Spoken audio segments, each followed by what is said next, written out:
So some people say that we only live once, so we must enjoy our lives to the fullest. Do whatever makes us happy. Go after our desires. Try to achieve what we want to achieve. Really enjoy our life. We only live once. What do you say to this idea?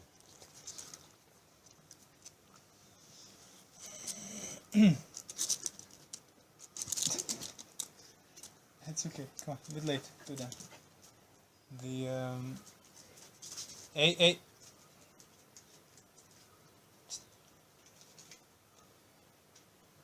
Well, if you're an authentic person, I mean, many people say that as a form of dismissal.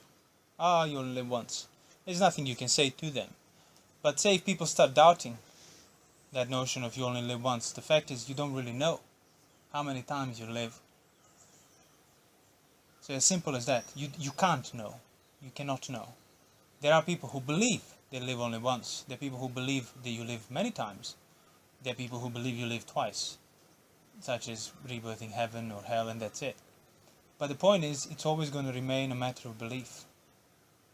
So if you're somebody who is trying to help yourself in an ultimate manner, who want to develop your mind and so on, you have to recognize that and admit that it's always going to be a matter of belief. So when you are sure, when you feel completely confident in saying you live only once, well, that's not true. Because you don't know for sure, yet you being sure based upon a mere belief, it's a big mistake. It's a very risky thing to do.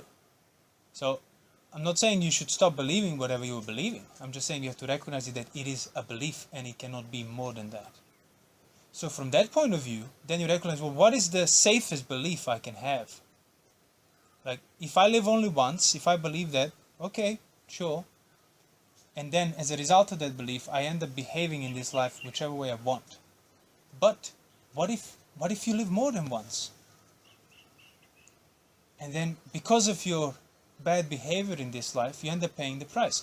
Because those people who do believe in future lives, be it Christians or Buddhists or Hindus, they believe that you're going to be reborn accordingly to your actions. Even Christians, like if you are not a good Christian, heaven's doors will be closed to you. So you recognize that, so the belief of more lives requires a certain degree of good behavior. In the sense of, if you don't behave well, your future lives they're going to be very compromised. So that's all you have to do. You don't have to go further than that. You don't have to look for a proof.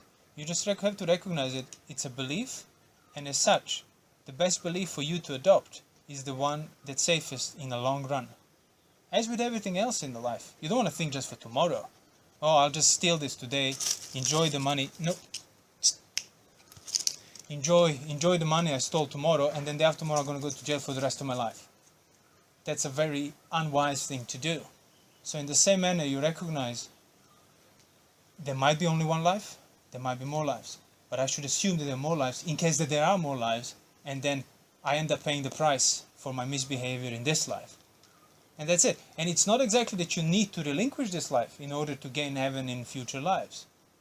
You just have to not behave like an animal in this life. That's it. You just have to have a degree of virtue. That's what everybody agrees upon. So what is the safest route for you to go? It's basically to believe that there are probably more lives, just in case. If they're not, so be it. You behaved well in this life. People praised you. You were trustworthy. They trusted you. They were never let down by you. You're not a scoundrel. You're not stealing, whatever, cheating. So you behaved properly, and you were rewarded right away with respect, and people wanted to help you. And then, if there are future lives, you're going to be rewarded even more, according to those who believe in that. If not, well, so be it. And this whole thing, like, people should do whatever makes them happy. Probably about 3/4 of people don't really know what makes them happy, which means for them, happiness is the experience when they're not experiencing unhappiness. Which means for them, pursuit of happiness is actively running away from the prospect of unhappiness. Which means your whole life revolves around running away from experiencing unpleasant feelings. That's your definition of happiness. Being constantly chased by unhappiness and anxiety. And trying not to be caught. Yeah. Exactly. And that's what definition of happiness becomes for people. And if you look at it, that's exactly how people live their lives. That's why there's so many issues in the modern society, like with people with mental problems developing them, like too much pressure, too much stress, they can't deal with it, medications, everything else, vices, giving in to extreme measures because you don't know what to do anymore.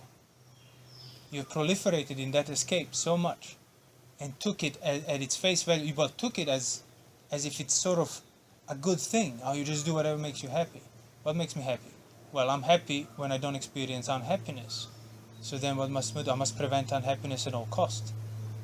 And then you become very stressed.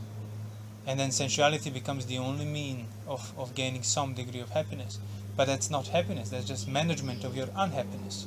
Which of course, from the point of view of that unhappiness, is happiness, but it's a very relative happiness. It's not really a happiness that can last. But a happiness that lasts is one where you don't have to maintain it. Exactly. Yeah. Well, the happiness that lies is the happiness in itself, which means it's happiness of freedom, happiness of being above things that can affect you, Not being chased. not kind of happiness of necessity, like I need to keep running away because this beast is chasing me.